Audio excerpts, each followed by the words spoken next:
All right, the next theory that we're going to look at is the developmental perspective.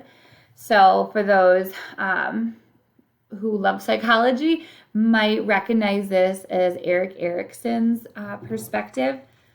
First of all, whoever named that poor child Erik Erikson, I would like to speak to, but it does help me remember his name. So these are Erikson's stages of development. The developmental perspective really focuses on human behavior changes, but also stays consistent with the grouping across the life cycle. So it really helps kind of normalize and set expectations for behavior based on age. We'll talk about the strengths and weaknesses of that a little bit in a few slides. But it does kind of help develop some of those like developmental milestones that we look at, especially early on in childhood, to make sure that children are thriving, but then also can normalize some of those behaviors that people might be experiencing during adolescence or like a midlife crisis. It kind of categorizes things a little bit and helps us kind of predict or anticipate how an individual might behave based on their chronological age. So key points around the developmental perspective is that occurs in clearly defined age-graded stages. So it's based on that chronological age. Each stage of life is qualitatively different than all other stages. So there's specific criteria that is looked at and expected based on each different stage. And it builds on the previous stage. So the concepts that have been mastered or are typical during, let's say, the toddler age, we can anticipate when they reach middle childhood, they'll have already mastered or demonstrated some of the behaviors and concepts that were typical for the toddler stage. And so people who have children in this class or might have siblings that are younger than them, they might observe that the child going through the different stages, and it kind of is like that growing up process. It identifies that human development is a complex interaction of both the biological, psychological, and social factors. So it does align really well with that person and environment over time concept. And it identifies that when one moves from one stage to the next, it involves change, and that there'll be some sort of status change and some role expectations will have changed as well. So a toddler isn't expected to be, think about chores, like a toddler might not have the same expectations that their sibling does who is a teenager. They're not going to be doing their own wash, but maybe you can expect a teenager to be doing their own wash or to get a job. You don't think your toddler is going to get a job. So things like that, and kind of identifying those like social norms, the psychological norms, and the biological norms for each stage. So if you want to look at the beautiful visualization again, kind of looking at from infancy to the older adult stage. In order to get to each stage, you have to complete a task, and Erikson and developmental theorists really have identified clearly what those stages will be, which is like the crux of HPSI 2. And so at the beginning of the developmental perspective, really this infancy stage is looking for protection and stability and getting those basic needs met. And at the top of the developmental stages, you can really see that there's more social factors driving behavior versus simple survival. So there's a lot of things playing into where people are at in stages and how they're acting in specific stages. It can be anywhere from a time component of like a historical context. So I think about babies during COVID who maybe were born, didn't go to daycare right away, so they weren't exposed to germs, and all of a sudden they're around people and their immune system hasn't been built up as strongly as other individuals who might have been born in a different area. And so how does that impact their socialization, their physical self, those types of things?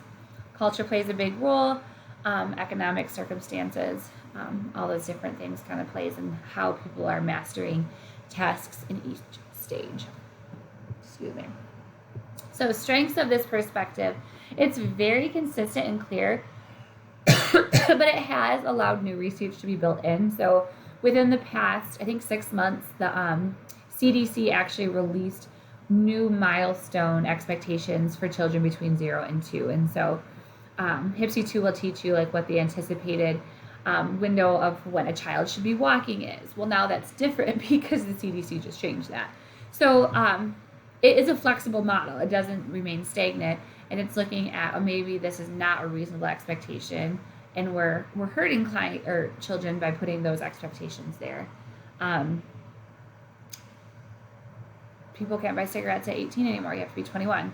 So that's not necessarily a developmental one, but you could look at maybe 18-year-olds' brains aren't quite developed as enough as a 21-year-old, so the decision making is lower, so they shouldn't have the responsible or the access to cigarettes at the age. There is like a developmental piece that research is showing that maybe things need to be tweaked around social norms. It acknowledges the complexity of human life and that multiple factors might influence advancing through the stages. So we're not robots. We're not all going to do things exactly the same. So poverty plays a huge, huge role in how people might develop. Trauma is a huge one, abuse. So it does take that into consideration, so which can help normalize difficult transitions people go through. So I think specifically around like 18 to 24, where you're transitioning from kind of the child, teenager into like adult expectations. Some people go to college and leave their parents for the first time, and that can be really, really difficult to navigate, and there might be a lot of pressures. You might feel like a failure if you're not navigating it as effectively as somebody else. Well, knowing that this is a huge change in role socially, and normalizing that this is typical for everybody to potentially struggle with it, can make things feel more manageable. Weaknesses. Similar to the psychodynamic, there's a lot of strong emphasis on the white heterosexual middle-class males as kind of the frame of reference for creating the different stages. And so with time, that's been challenged, kind of keeping in mind diversity. But historically, the stages were developed with a very limited and narrow bias. And in the attempt to define the universal developmental measures, diversity is not always recognized because everyone is different, cultures are different, people biologically are different, and so it can kind of create some biases or discrimination or assumptions made about those who don't develop according to the universal developmental measures. And so then being able to work with a client who might be outside of that, what does that look like, and how do you measure typical behavior?